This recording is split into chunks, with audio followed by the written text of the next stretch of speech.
Engkau satu-satunya alasan di mana kami boleh hidup di siang hari ini. Kami ada sebagaimana kami ada semata-mata karena anugerah dan kebaikan-Mu. Segala puji, hormat dan sembah kepada Raja di atas segala raja yang namanya kami tinggikan. Juga kami boleh belajar dari kebenaran firman Allah. Tuhan membuka hati dan pikiran kami karena kami sadar kami tidak bisa hidup tanpa firman-Mu. Roh Kudus, kiranya Engkau bekerja di tengah-tengah kami, sapa masing-masing kami. Allah yang melepaskan, Allah yang menyelamatkan, Allah yang membebaskan dan Allah yang memulihkan dan menyembuhkan. Kami bersyukur kepadamu untuk terima kebenaran firman. Demi nama Yesus kami bersyukur dan berdoa. Haleluya, haleluya. Yang percaya katakan amin. Puji Tuhan. Silakan duduk Bapak dengan Ibu sekalian. Sesuai dengan tema dari BPP di pagi hari ini adalah rindu menjadi berkat. Ini tema di minggu yang terakhir di Sinode Gereja Bethel Indonesia. Kita mesti membaca Filemon karena ini hanya satu pasal saja, tapi saya akan mulai membaca dari ayat yang ke-8. Firman Tuhan berbunyi demikian. Karena itu sekalipun di dalam Kristus aku mempunyai kebebasan penuh untuk memerintahkan kepada kamu apa yang harus engkau lakukan. Tetapi mengingat kasih-Mu itu, lebih baik aku memintanya daripadamu. Aku Paulus yang sudah menjadi tua lagi pula sekarang dipenjarakan karena Kristus Yesus. Mengajukan permintaan kepadamu mengenai anakku yang kudapat selagi aku dalam penjara, yakni Onesimus. Dahulu memang dia tidak berguna bagimu, tetapi sekarang sangat berguna baik bagimu maupun bagiku. Dia kusuruh kembali kepadamu, dia yaitu buah hatiku. Sebenarnya aku mau menahan dia di sini sebagai gantimu, untuk melayani aku selama aku dipenjarakan karena Injil. Tetapi tanpa persetujuanmu, aku tidak mau berbuat sesuatu supaya yang baik itu jangan engkau lakukan seolah-olah dengan paksa, melainkan dengan sukarela. Sebab mungkin karena itulah dia dipisahkan sejenak daripadamu, supaya engkau dapat menerimanya untuk selama-lamanya. Bukan lagi sebagai hamba, melainkan lebih daripada hamba, yaitu sebagai saudara yang kekasih. Bagiku sudah demikian, apalagi bagimu, baik secara manusia maupun di dalam Tuhan. Kalau engkau menganggap aku temanmu seiman, terimalah dia seperti aku sendiri.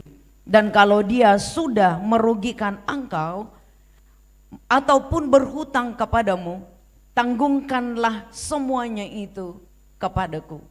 Aku Paulus menjaminnya dengan tulisan tanganku sendiri. Aku akan membayarnya agar jangan kukatakan tanggungkanlah semuanya itu kepadamu. Karena engkau berhutang kepadaku, yaitu dirimu sendiri. Ya saudaraku, semoga engkau berguna bagiku di dalam Tuhan. Hiburkanlah hatiku di dalam Kristus. Dengan percaya kepada ketaatanmu, kutuliskan ini kepadamu. Aku tahu lebih daripada permintaanku ini akan kau lakukan. Dalam pada itu, bersedialah juga memberi tumpangan kepadaku, karena aku harap oleh doamu, aku akan dikembalikan kepadamu. Sedemikian jauh pembacaan firman Tuhan. Yang diberkati adalah kita yang dengarkan firman, tetapi yang diberkati sesungguhnya adalah yang mau mempraktekkan firman. Yang setuju katakan amin. Nah saudari, ini adalah surat yang sangat pribadi daripada Paulus kepada Filemon. Saudara, tentang sebuah kasus orang yang membuat dia sulit, yaitu Onesimus. Onesimus ini membuat kekeliruan kepada Filemon. Mungkin dia sebagai seorang hamba yang bekerja tidak becus, mungkin juga dia melakukan pencurian atau mungkin ada kejahatan yang lain. Akibatnya adalah Onesimus di penjara lalu berjumpa dengan Paulus. Paulus di penjara bukan karena dia maling, dia bukan koruptor, dia bukan pembunuh. Tetapi Paulus di penjara karena Injil. Saudara sekalian, pertemuan antara Paulus dengan Onesimus menyebabkan Onesimus berjumpa dengan Kristus. Onesimus bertobat. Dan saudara sekalian, Paulus minta kepada bosnya Onesimus yaitu Filemon untuk kembali menerima Onesimus sebagai saudara, bukan lagi hamba. Yesus mengatakan, aku menyebut engkau sahabat, bukan hamba. Tetapi kita cenderung saudara sekalian ngebos, menjadikan yang lain lebih rendah dari kita. Atau mungkin karena ekonomi kita agak lebih tinggi sedikit, atau mungkin status jabatan kita agak lebih tinggi sedikit, sehingga memperlakukan orang lain itu agak berbeda. Nah saudara, apa yang Tuhan rindukan daripada kita? Hidup kita menjadi berkat, amin? Setuju ya? Katakan bersama, saya rindu menjadi berkat. 2, 3. Saudara, cara yang paling sederhana di mana kita bisa menjadi berkat adalah melalui kasih yang sanggup mengubah. Mempercakapkan kata kasih, wah ini barang lama ya, barang kuno ya. Pemuda gampang sekali untuk mengatakan saya cinta engkau, saya mengasihi engkau. Orang tua bisa mengatakan saya mengasihi anak-anak, atau anak mengatakan saya mengasihi orang tua. Tetapi kasih tanpa perbuatan, kasih tidak mengubah seseorang lebih baik, itu kasih yang tidak berguna sama sekali. Saudara, bagaimana kita bisa menjadi berkat kalau hidup kita bisa mengubah orang lain? Saudara tahu tidak, kehidupan yang diberkati adalah kehidupan yang berdampak positif. Sebab seringkali dampaknya orang itu negatif. Jangan dengar dengan dia karena dia bukan membawa kebaikan, membawa kesulitan. Saudara sekalian, berdampak negatif karena kita dalam bekerja kita tidak becus. Saudara sekalian, dalam pelayanan kita tidak serius. Dalam melakukan berbagai perkara kita tidak sesungguh-sungguh sesuai dengan kebenaran firman Allah.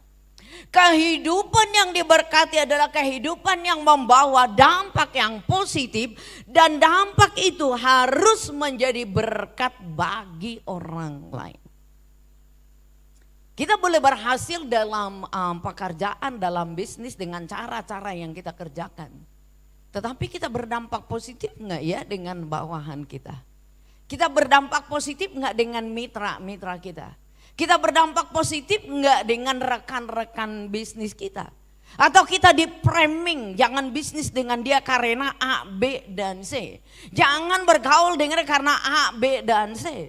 Nah saudara sekalian, Filemon itu menjadi contoh yang diberikan oleh Alkitab, yang kehidupannya berdampak positif, membawa pengaruh yang positif. Dia bukan saja mempekerjakan, memberikan pekerjaan bagi Onesimus, tetapi ketika Onesimus melakukan kejahatan, ketika Onesimus dalam keadaan terpuruk, ketika Onesimus saudara sekalian masuk di dalam penjara, Filemon menerima dia kembali. Saudara sekalian, apa yang perlu kita tahu? Oke, klik lagi. Menjadi berkat itu dimulai dari siapa kita di hadapan Tuhan. Identitas kita di dalam Kristus. Tadi Paulus mengatakan, aku Paulus meminta kepadamu Filemon. Aku Paulus sebagai hamba Tuhan yang dipenjara oleh karena Injil. Nah saudara sekalian, Filemon itu merupakan contoh, merupakan teladan di dalam apa? Saudara, Filemon menjadi kawan sekerja Paulus. Kejadian 1 ayat 28. Tuhan mengambil kita, Tuhan menyebut kita ketika dia menciptakan Adam dengan Hawa, menjadi kawan sekerjanya Tuhan sendiri. Saudara sekalian, bahwa Filemon dengan Paulus sama-sama pelayan Tuhan. Saya dengan Bapak Ibu, entah Bapak Ibu adalah pejabat di gereja, ketua komisi, ketua di bagian apapun, atau jemaat biasa, kita semua adalah pelayan Tuhan, amin. Jadi pelayan itu, Anda PDP, PDM, PDT, itu mah jabatan kependetaan. Tetapi semua orang percaya dipanggil oleh Tuhan menjadi pelayan. Karena itu kita adalah rekan sekerjanya Tuhan. Saudara sekalian, bahwa Filemon adalah orang yang terlibat aktif di dalam pekabaran Injil. Bahkan di rumah Filemon sendiri dibuka jemaat. Artinya ada gereja bersama-sama dengan Filemon.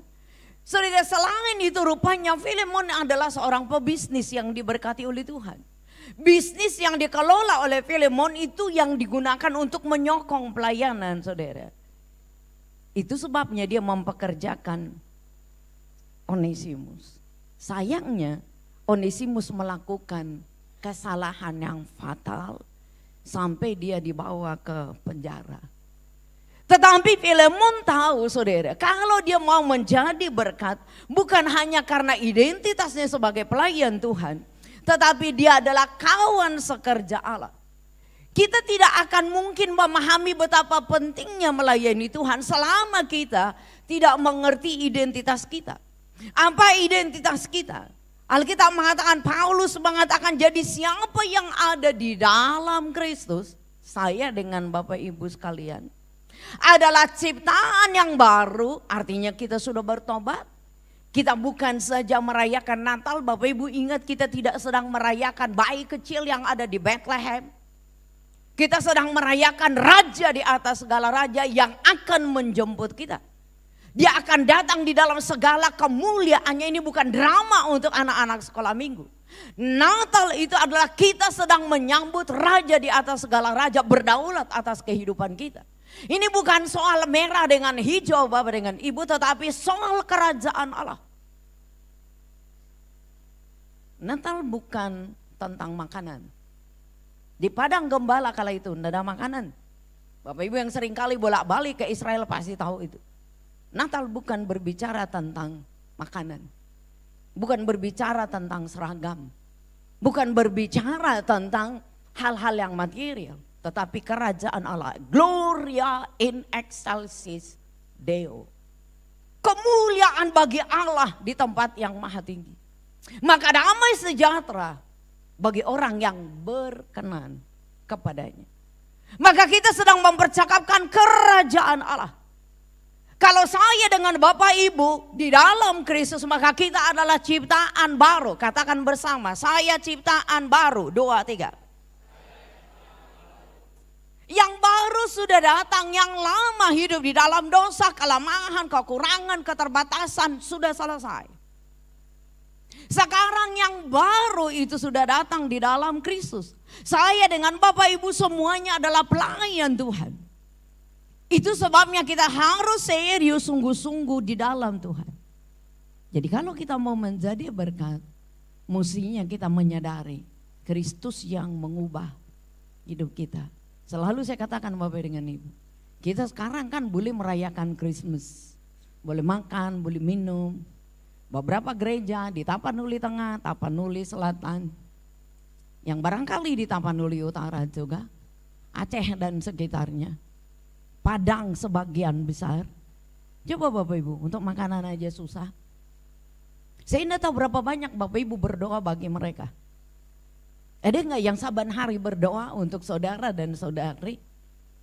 Saudari sekalian, beberapa bagian di Padang itu tahun yang lalu juga dia banjir bandang. Saya dengan Pak Fran pelayanan kebetulan ke sana tahun yang lalu. Kalau kita masih bisa saudara dengan kesehatan, dengan kekuatan bisa melayani Tuhan, kenapa kita enggan untuk melayani? Bapak Ibu lihat, rumah yang megah dalam sekejap bisa dibawa oleh banjir. Mobil-mobil termasuk limousine kita dalam sekejap bisa tidak berarti apa-apa. Masih banggahkah kita dengan kebanggaan material kita? Sampai kita mengatakan, oh ini bukan tugas saya, tugas kita semua. Paling tidak Bapak dengan Ibu dan saya memohonkan doa-doa kepada Tuhan supaya mereka dilawat oleh Tuhan. Kita mengatakan damai sejahtera bagi kita. Coba Bapak Ibu lihat, mereka memiliki damai sejahtera enggak? Ada juga pendeta yang meninggalkan? Ada. Ada anak-anak Tuhan juga yang meninggal. Kehilangan ayah, kehilangan mami, kehilangan anak. Berapa banyak suami yang berteriak untuk menyebut nama istrinya. Berapa banyak yang hilang Bapak Ibu? Kita masih mau mengatakan, wow saya lebih keren dari, oh bukan. Coba Kalau kita masih sombong ya, hujan aja ternyata kita tidak bisa kendalikan. Itu sebabnya kalau kita sudah dibaharui di dalam Kristus, ingat kita adalah ciptaan yang baru. Manusia lama, kita mesti mengatakan goodbye dengan manusia lama. Yang kedua, klik lagi. Saudara, menjadi berkat tidak mungkin kita tanpa iman. Iman yang aktif harus terwujud di dalam kasih. Saudara, iman yang fokus kepada siapa? Iman yang fokus kepada Tuhan. Seringkali kita di dalam pengiringan akan Tuhan, oh siapa yang bicara ya? Siapa yang akan menjadi tamu ya? Siapa yang akan melayani ya? Kita tidak mengatakan hari ini saya mau berjumpa dengan Kristus. Saudara, iman yang tertuju kepada Kristus. Sadra, Mesah dan Abednego karena iman mereka dibawa ke mana? Perapian. Ada ketidakbebasan di dalam memuja Tuhan. Tetapi mereka mengatakan sekalipun Allah yang aku puja tidak melepaskan materi ini.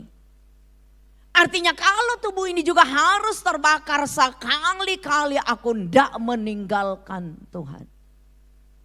Itu iman. Jadi kalau kita katakan oh saya masih bisa bekerja, saya doing my business, saya melakukan segala sesuatu, orang dunia juga melakukan hal yang sama. Tetapi apakah kita katakan sekali Yesus tetap Yesus dan aku pikul salib itu sampai akhir hidup saya. Disitulah kita bisa melakukan saudara sekalian aktivitas kita di dalam kasih. Paulus mengatakan kasihilah semua orang kudus. Bukan kasih yang pura-pura atau kasih yang dipilih-pilih begitu ya. Yang ini disayangi, yang ini yang enggak. Ini lebih utama, yang lain enggak. Tetapi Paulus mengatakan dengan kasih kepada semua orang kudus. Kasih kepada gereja Tuhan. Kasih kepada tubuh Kristus. Saudari sekalian, kita di Indonesia merayakan Natal, waduh hebat sekali, luar biasa. Beberapa negara yang saya pernah kunjungan tidak boleh ada pohon Christmas loh. Ya tidak boleh memang karena kebijakan negara. Tapi apakah ada Kristus di dalam hati? Apakah ada Kristus berdaulat di dalam hidup kita? Mengasihi orang-orang kudus. Tidak mengejar pengakuan manusia. Kenapa kita ribut? Pengen diakui. Saya kan ayah. Saya lebih utama. Mami mengatakan, loh kan saya mami. Saya lebih utama. Anak-anak merasa harus diutamakan. Orang tua udah old fashion. Udah gak mengikuti zaman. Mereka udah ketinggalan zaman. Dunia sekarang dunia yang Berapa banyak anak-anak kita sudah tidak lagi serius di dalam Tuhan. Merasa sudah apa? Sudah pinter, sudah hebat, sudah dengan teknologi yang canggih begitu ya. Saudari sekalian, satu saraf kita ini aja bermasalah. Kita tidak berarti apa-apa. Saya punya adik lagi sakit, lagi terapi. Dari kuat luar biasa. Saraf bermasalah. Dia harus dibantu dalam segala hal. Kalau kita dikasih otak yang cerdas, layanilah Tuhan. Amin. Kalau kita dikasih saudara sekalian kekuatan, layanilah Tuhan. Tidak mengejar pengakuan manusia. Apa yang kita kejar biasanya? Jabatan, kedudukan, popularitas. Begitu ya. Apa yang kita kejar? Hepeng, doi. Saudara sekalian, itu dicari orang dunia. Tetapi Paulus mengatakan tidak mengejar pengakuan manusia. Diperhatikan dan diperhatikan, tetap serius melayani Tuhan. Kita dikasih apresiasi atau tidak, tetap melayani Tuhan. Ada jabatan dengan tidak ada jabatan, kita tetap melayani Tuhan. Amin. Serius. Katakan satu dengan yang lain, serius loh. Saudari sekalian, iman yang memberikan kasih itu apa? Menerima orang lain tanpa mempercakapkan pandangannya. Paulus mengatakan terima orang lain tanpa mempercakapkan pandangannya. Kenapa kita ribut, berdebat? Adu argumen, adu ide. Makanya kita jadi ribut.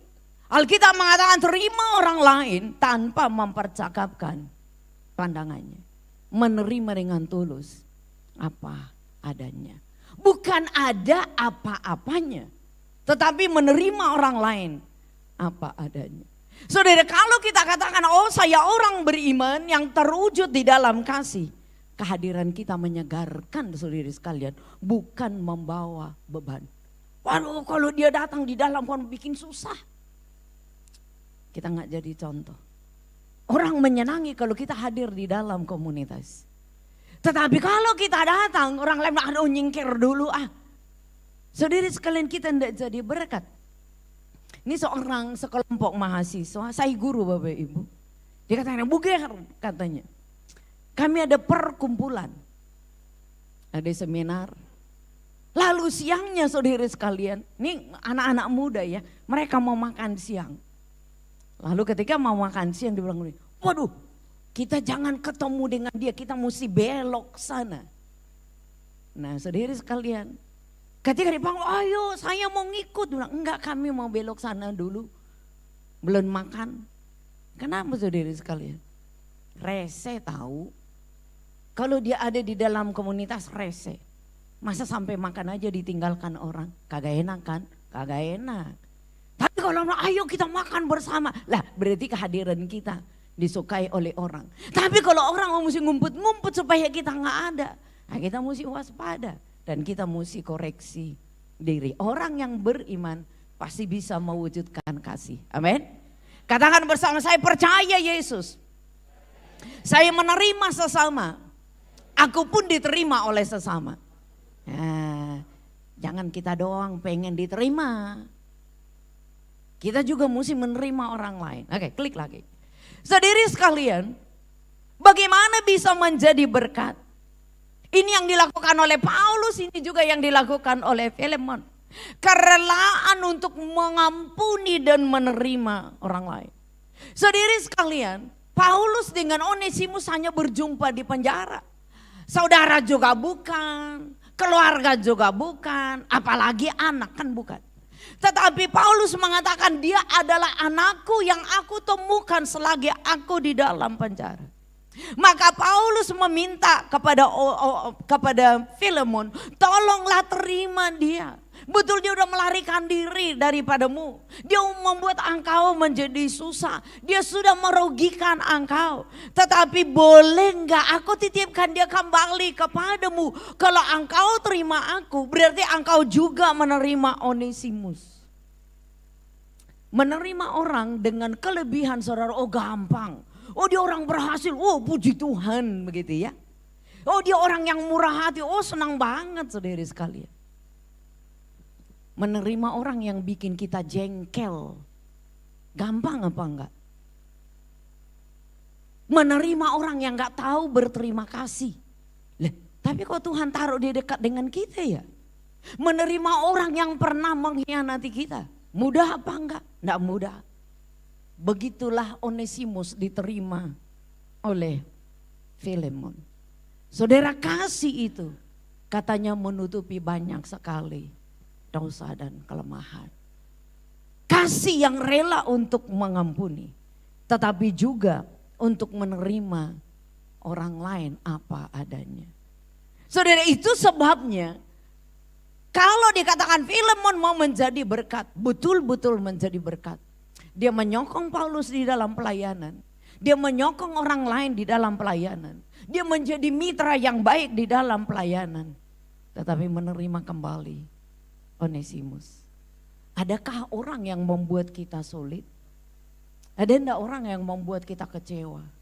Ada enggak orang yang pernah menyakiti kita? Ketika Tuhan katakan hari ini, terima dia apa adanya. Ada enggak hati yang terbuka? Atau kita mengatakan, bukankah dia sudah menyakiti saya? Bukankah dia memberikan saya kerugian? Saudara, Filemon tidak ngomong hal yang sama. Betul Filemon rugi, nama baiknya tercoreng. Pelayanannya barangkali menjadi terganggu. Tetapi ketika dikatakan terima dia menjadi anak bagi engkau, Filemon membuka tangan untuk menerimanya. Hadiah akhir tahun yang kita bisa kerjakan untuk Tuhan. This is the year of the harvest. Menuai satu paling tidak jiwa bagi kerajaan Allah. Membuka tangan bagi mereka yang pernah menyakiti kita. Bisakah kita di siang hari ini mengatakan, aku lepaskan pengampunan.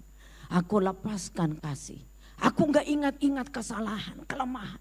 Dia bikin saya rugi, Tuhan pasti bisa untuk membuat saya lebih berhasil. Memberkati saya. Kerelaan untuk mengampuni dan menerima orang lain. Jangan ingat-ingat lagi. Katakan bersama, aku rela mengampuni. 2, 3. Aku belajar menerima orang lain. Oke, klik lagi. Saudara, maka kalau kita mau menjadi berkat, kata-kata ini pasti populer. Berkorban. Kerelaan kita untuk berkorban. Saudara sekalian, kenapa sih orang Kristen mau dipanggil untuk berkorban? Raja di atas segala raja mau lahir di dalam kesederhanaan. Di dalam kekurangan. Saudara, kalau dunia mau protes, kenapa sih anak raja mesti lahir di kandang domba? Bukankah raja harus lahir di istana? Jalan itu tidak diambil oleh Yesus. Dan mengambil di dalam kesederhanaan. Saudara, Alkitab mengatakan demikian, Kristus telah menanggung hutang dosa manusia. Supaya relasi kita dengan Bapa dipulihkan. Dia tidak mengingat-ingat dosa kita, melainkan menerima kita apa kita adanya. Menjadikan kita menjadi anak-anaknya. Saudara, kalau Yesus ingat dosa kita, dari kita kecil sampai sekarang, kita bisa hitung enggak? Nggak bisa kita hitung. Dan karena Yesus tahu kita tidak bisa menyelesaikan dosa. Dia yang naik di atas salib itu. Dia tahu bahwa tidak ada seorang pun manusia bisa menyelesaikan dosa. Alkitab mengatakan upah dosa adalah maut.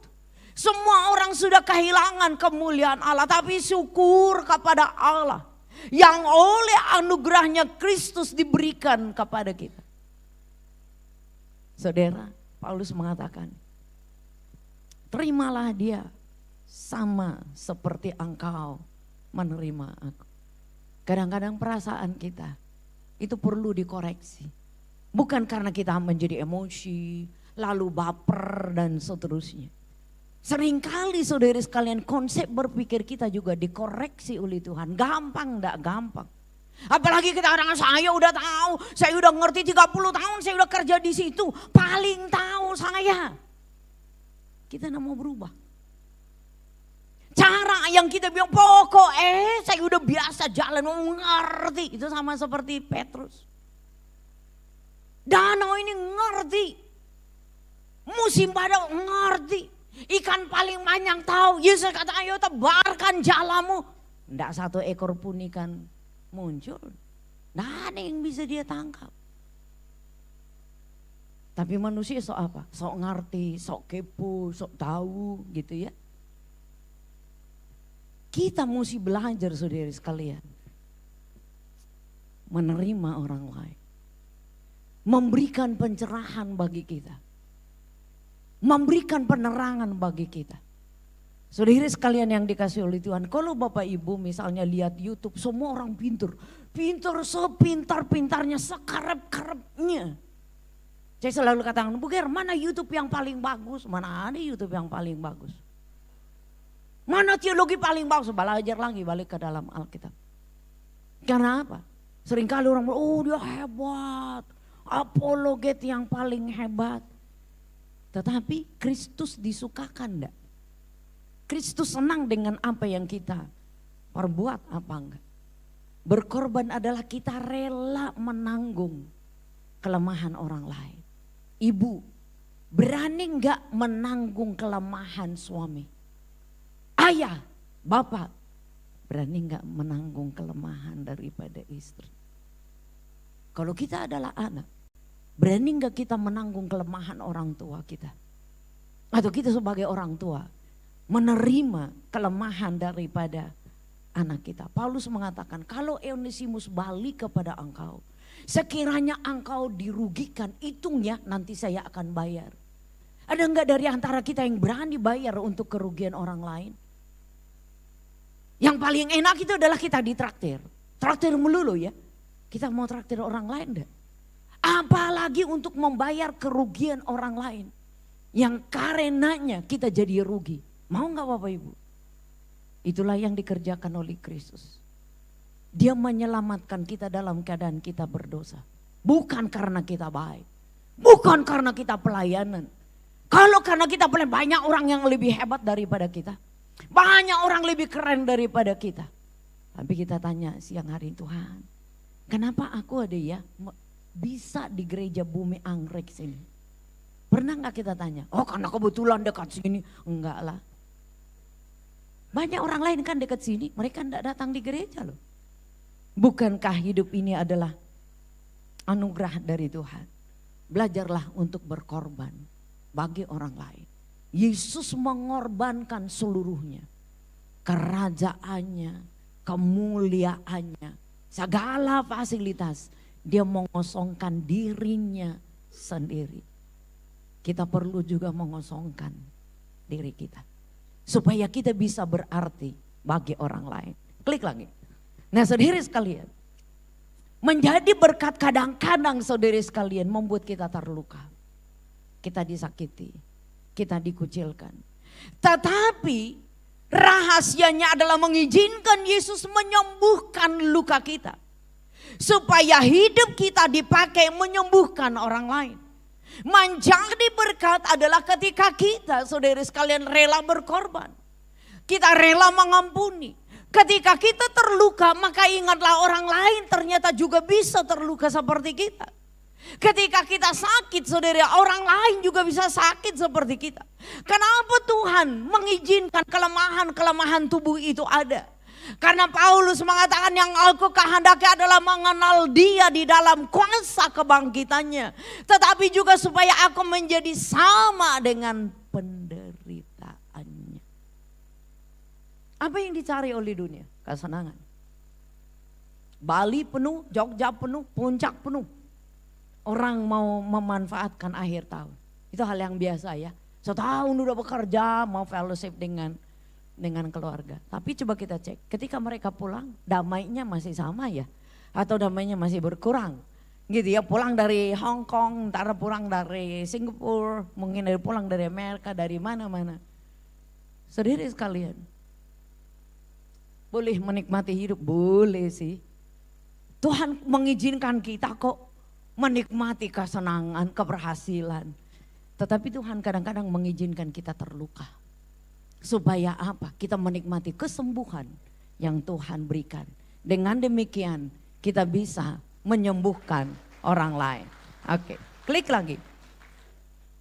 Menjadi berkat itu jangan membawa beban melulu ya. Membawa sukacita dan pengharapan. Berbahagialah orang yang membawa damai karena dia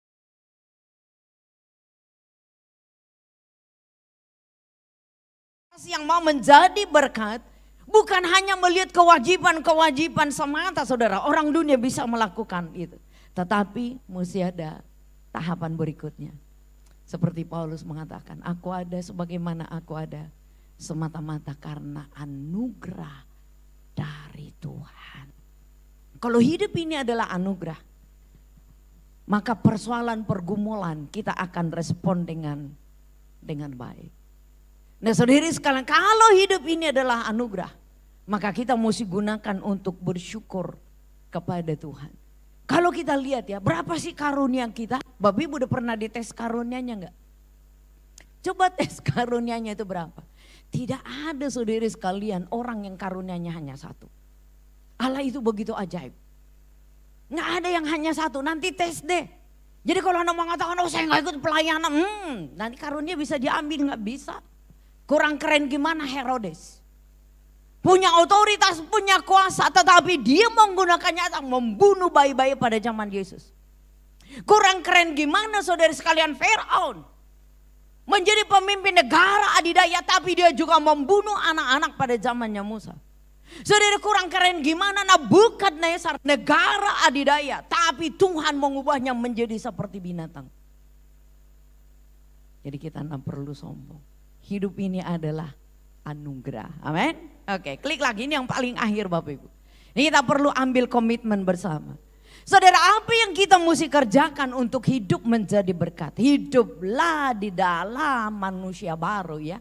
Identitas kita adalah manusia baru. Bukan hanya karena salib yang kita gunakan menjadi anting-anting, bisa menjadi kalung, bisa di mana-mana bisa gunakan salib. Tapi betul-betul Kristus enggak di dalam hidup kita. Apa yang kita kerjakan saudara, ayah, ibu, anak-anak, menantu, siapapun, pelayan Tuhan. Praktekkanlah iman di dalam kasih. Saudara, iman, harap dan kasih. Iman segede gunung saudara sekalian akan berakhir. Pengharapan segede gunung akan berakhir. Tapi kasih akan dibawa sampai kepada kekekalan. Saudara harus rela mengampuni, ingat ya di sepanjang 1 Januari 2025. Masih ada enggak yang terselip sedikit di dalam hati terhadap orang? Jangan-jangan itu suami kita, atau istri, atau orang tua, atau anak. Saudari sekalian, lepaskan pengampunan. Belajar untuk menerima dia. Saudari sekalian, banyak orang gereja, saya kata enggak mau mengampuni orang tua. Oke, come on, jangan ya. Kerelaan berkorban supaya hubungan kita dipulihkan. Karena Yesus sudah berkorban di atas salib, maka kita pun harus berkorban. Bawa sukacita, pengharapan bagi dunia. Dunia menginginkan kehadiran kita. Karena apa? Ada harapan baru, ada sukacita yang baru. Amin. Kita katakan bersama, aku hidup di dalam Kristus, maka hidupku menjadi berkat. Aku belajar mengasihi dan mengampuni orang yang bersalah kepadaku. Aku rela berkorban, melayani Tuhan dengan sungguh-sungguh. Aku membawa kabar baik, membawa kabar sukacita, membawa kabar kelepasan, agar dunia berharap kepada Kristus. Puji Tuhan.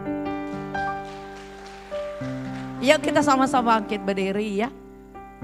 Bapak dengan Ibu, di akhir dari tahun ini kita mau bersama-sama mengatakan, hidup ini adalah kesempatan.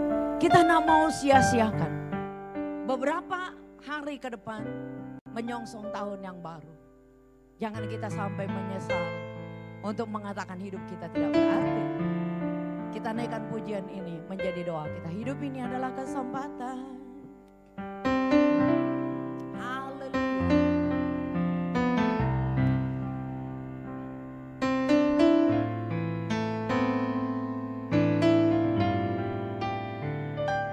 Hidup ini adalah kesempatan.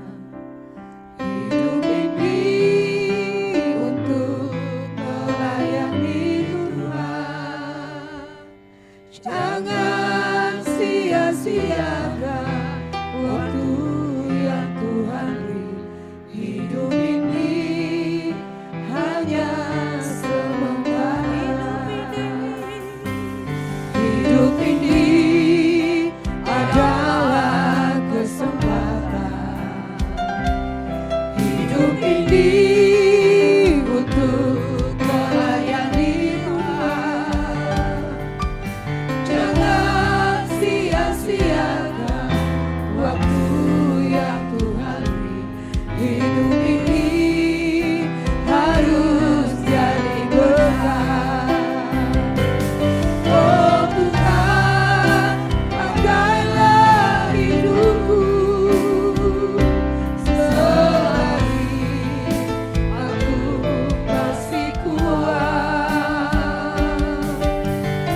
untuk sapaan firman.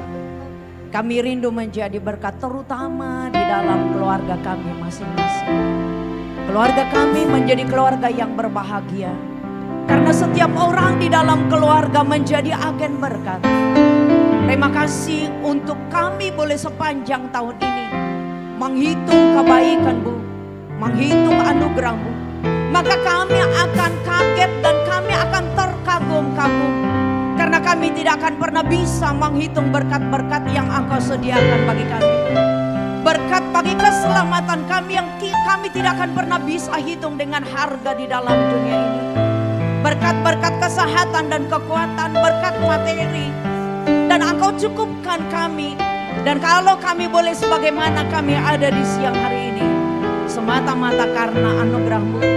Sebelum kami melangkahkan kaki ke tahun yang baru, Tuhan, kami mau menjadi berkat. Kami tidak mau hidup percuma dan sia-sia. Tetapi kiranya setiap waktu yang kami miliki, kami belajar menjadi berkat bagi sesama kami. Agar nama Tuhan ditinggikan dan dipermuliakan. Materaikan kebenaran firman di dalam lubuk hati kami yang terdalam. Roh Kudus tuntun dan bimbing kami melakukan mempraktekkan firman-Mu. Permuliakanlah nama-Mu, tinggikan nama-Mu Tuhan lewat kehidupan kami. Dan demi nama Yesus kami bersyukur dan berdoa. Haleluya, haleluya. Yang diberkati Tuhan katakan, puji Tuhan. Silakan duduk Bapak Ibu.